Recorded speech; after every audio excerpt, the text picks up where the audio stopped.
Herkese salam, videomuza ve kanalımıza hoş geldiniz. Aparıcı Xoşqədəm Baxşariyeva Instagram hesabında yeni story paylaşıb. Belə ki, storydə o, həyat yoldaşı Doğuşun Survivor yarışmasına gəlməsini izləyib. Övladları da onunla birlikdə verilişi izləyiblər. Həmin anları sizlərə təqdim edirik.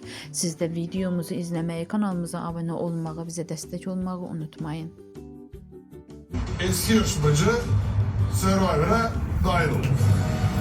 Siz birazdan biri olur.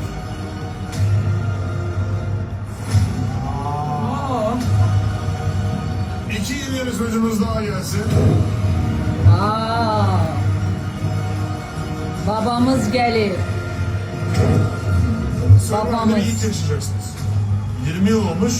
İlk kez hep beraber bir şey yaşayacağız.